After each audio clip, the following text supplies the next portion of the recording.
बनीगाला में बानी पीटीआई की रिहाइश का सब जेल करार। बुशरा बीबी को अडियाला जेल से बनीगाला मुंतकिल कर दिया गया। साबिक खातून अव्वल बनीगाला में कैद रहेंगी। जेल अमला भी बनीगाला पहुंच गया। रिहायशी कंपाउंड को ताहुक्म सानी सब जेल करार दिया गया। बनीगाला का कुल रकबा 300 केनाल है।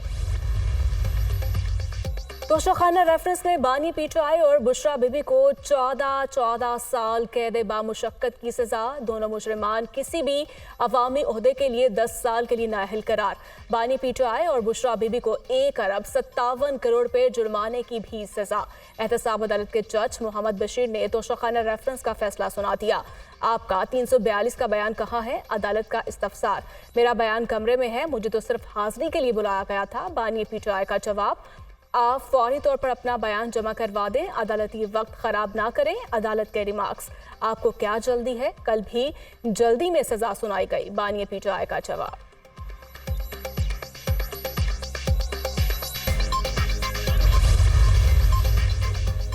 कल बानी पीटीआई को कौमी राज बेचने पर सजा हुई। आज उसकी बीवी को भी सजा हो गई। ये पूरा खानदान समेत आज चोर साबित हुए। क्या उसे चोरी पर इसलिए छोड़ देना चाहिए क्योंकि वो साबिक वजीर आजम की बीवी है? बानी पीटीआई एक फितना था जिसे शर फैलाने के लिए लाया गया था। नवाज शरीफ के मुखालिफिन मुकाफात अमल का सामना कर रहे हैं। मरियम नवाज का जफरवाल में जलसे से खिताब।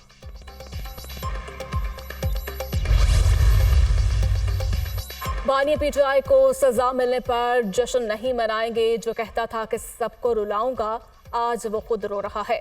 बानी पीटीआई को मुकाफात अमल का सामना है। तौबा करनी चाहिए। सियासत को सियासत रहने दें, जाती दुश्मनी ना बनाए। वक्त आ गया, अवाम नई सियासत और नई सोच को चुने। क्या मियां साहब ने वोट को इज्जत दिलवाई? बिलावल भुट्टो का मालाकंड में जलसे से खिताब। बानी पीटीआई और बुशरा बीबी की दौरान इद्दत निकाह केस खारिज करने की दरखास्त मुस्तरद। फर्द जुर्मायद हो चुकी। हाईकोर्ट मुदाखलत नहीं कर सकती। चीफ जस्टिस आमिर फारूक ने महफूज शुदा फैसला सुना दिया। मैं समझता हूँ ये नाइंसाफी नहीं, बस बहुत बड़ा जुल्म हुआ है और कानून के सारे तकाजों को तोड़ते हुए और उसको रोनते हुए सजाएं दी गई है। आईन और कानून के मुखालिफ मनाफी सजाएं दी गई है। सिर्फ और सिर्फ मकसद ये कि इमरान खान साहब पे प्रेशर डाले, उसको ब्रेक करे और उसको सियासत से आउट करे और लोगों को ये बावर कराएं कि देखो he is now gone, he is out. सिर्फ और सिर्फ एक लीडर को खुश करने के लिए, सियासी इंतकाम लेने के लिए किया गया है। पीटीआई के सारे वर्कर, सपोर्टर और पूरे कौम से अपील है कि वो पुरअमन रहे, तहम्मुल बर्दाश्त का मुजाहिरा करें। अदलिया पे फिर भी यकीन रखें, इंशाअल्लाह ताला ये जजमेंट है खत्म होगी और वो फोकस रखे कि 8 फरवरी के लिए तैयारी करे। पीटीआई का तोशाखाना रेफरेंस में सजा के खिलाफ हाईकोर्ट से रजू करने का ऐलान। बैरिस्टर गौहर खान ने कहा कि बुशरा बीबी का तोशाखाना केस से कोई ताल्लुक नहीं। उन्होंने जाती तौर पर कोई तोहफा नहीं लिया। एक लीडर को खुश करने के लिए सजाएं दी जा रही हैं। 342 के बयान में कहा कि हम गवाह पेश करना चाहते हैं। हमारा हक दिफा भी खत्म किया गया। ये सजाएं खत्म हो जाएंगी। सियासी इंतकाम का निशाना बनाया जा रहा है। इलेक्शन में भरपूर हिस्सा लेंगे। बैरिस्टर अली जफर ने कहा कि बुशरा बीबी ने बाइज्जत तरीके से गिरफ्तारी दी, बहुत जल्द जेल से रिहा होंगी। जल्दबाजी में फैसला दिया गया, इंसाफ के तकाज़े पूरे नहीं किए गए।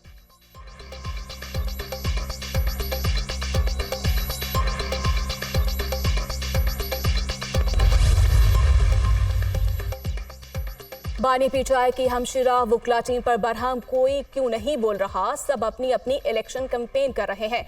वुकला ने क्यों नहीं देखा कि इंसाफ दिला सकेंगे या नहीं? वुकला ने तो कहा था कि बार काउंसिल्स और एसोसिएशंस हमारे साथ खड़ी होंगी। जो अब जवाब दें कि ये किस किस्म के जजेस आए हैं। बानी पीटीआई ने पूरे सिस्टम को एक्सपोज कर दिया। अली मकान के अडेला जेल के बाहर मीडिया से गुफ्तगू। आरटीएस के बावजूद भी हम जीत चुके थे। आपको याद होगा उस रात पोलिंग एजेंट्स को निकाला गया और ठप्पे लगाए गए और जीत को शिकस्त में बदलने की एक शर्मनाक साजिश की गई। अब जो आप कह रहे हैं ये हमने नहीं किया। ये इलेक्शन कमीशन और सुप्रीम कोर्ट का फैसला है। जो इंट्रा पार्टी इलेक्शन कराने वो हमने तो नहीं कराने थे, वो तो पीटीआई ने कराने। बदकिस्मती से कि एक साहब आए, उन्होंने इसको सब गाली गलोच में बदलने की कोशिश की, नौजवान नस्ल को हटाने की कोशिश की, जिसके तबाहकुन जो असरात आज हमारे सामने हैं। जेले काटी नैब के अकूबत खाने में गया, एस्टैब्लिशमेंट के करीब होता तो ये ना होता। वोटर्स की तवक्कुआत पर पूरा उतरना ही वोट की इज्जत है। मुआशी और मुआशती एतबार से 8 फरवरी के इंतखाबात बहुत अहम है। इलेक्शन में अवाम ने फैसला करना है कि वो किसको वोट दें, उनकी तरजीहात क्या है।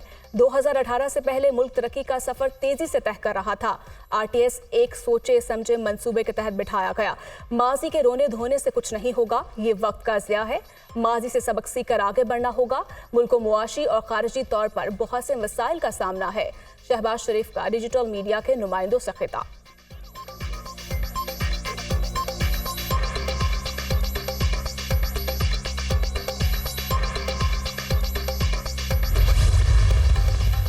चोर जो थे वो शोर मचा रहे थे।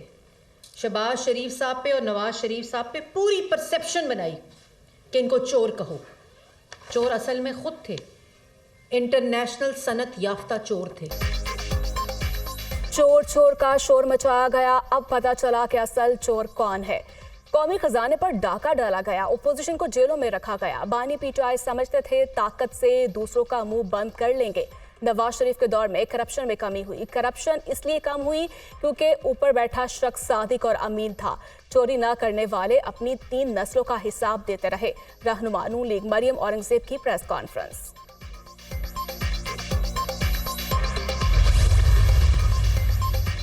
इलेक्शन कमीशन का कुछ हलकों के दोबारा बैलेट पेपर्स की छपाई आखिर में करने का फैसला। Chief election commissioner Sikandar Sultan Raja की ज़ेर सदारत इजलास। तीनों प्रिंटिंग प्रेस के एमडी की शिरकत। इलेक्शन कमीशन हुकाम का कहना है कि अगर खुसूसी सिक्योरिटी कागज दस्तयाब ना हुआ तो कुछ हलके में इंतखाबात मुलतवी करवाने के अलावा कोई चारा नहीं। दोबारा बैलेट पेपर्स की छपाई का दारोमदार खुसूसी कागज और वक्त की दस्तयाबी पर होगा। दरकार खुसूसी सिक्योरिटी कागज की दस्तयाबी और बरवक्त छपाई की तकमील एक बड़ा चैलेंज है।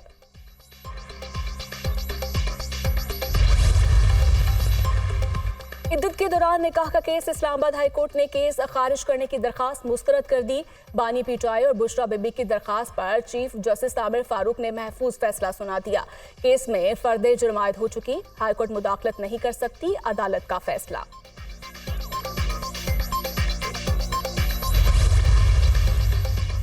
हमाद अजहर का इंतखाबात से दस्तबरदारी का ऐलान। सुप्रीम कोर्ट से अपील वापस ले ली। साबिक वफाकी वजीर N 129 से आज़ाद उम्मीदवार थे। हमाद अजहर अपील की पैरवी नहीं करना चाहते। मुआवन वकील के दलाइल। अपील वापस लेने की वजह से हमाद अजहर को फायदा नहीं होगा। जस्टिस मंसूर अली शाह के रिमार्क्स। लगता है हमाद अजहर सरेंडर नहीं करना चाहते। जस्टिस जमाल मंदोखेल।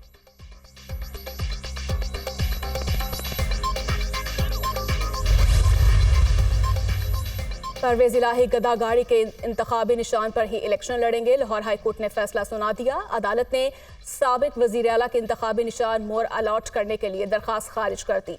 इस इलेक्शन में पिछले इलेक्शन से 3 गुना उम्मीदवार हैं। 27 जनवरी के फॉर्म 33 के मुताबिक बैलेट पेपर्स छप चुके हैं। अगर इंतखाबी निशान तब्दील हुए तो 8 फरवरी को इलेक्शन करवाना मुमकिन नहीं होगा। वकील इलेक्शन कमीशन के दलाइल। इलेक्शन कमीशन एक्ट के मुताबिक उम्मीदवार को उसकी मर्जी का इंतखाबी निशान मिलना चाहिए। अगर उन्होंने बैलेट पेपर्स प्रिंटिंग के लिए भेज दिए तो नई प्रिंटिंग के पैसे हम देते हैं। वकील परवेज इलाही।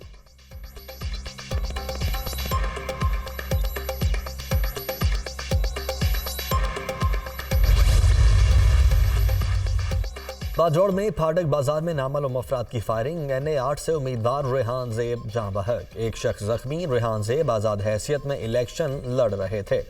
चमन में मईज़ई अड्डा में फायरिंग। ANP रहनुमा का भाई कत्ल, एक शख्स जख्मी। केच में साबिक सूबाई वजीर ज़हूर बुलेदी के घर पर दस्ती बम हमला, जानी नुकसान नहीं हुआ। इलेक्शन कमीशन का सियासी जमात के इलेक्शन ऑफिस पर बम धमाके का नोटिस। चीफ सेक्रेटरी और IG बलोचिस्तान से रिपोर्ट तलब कर ली।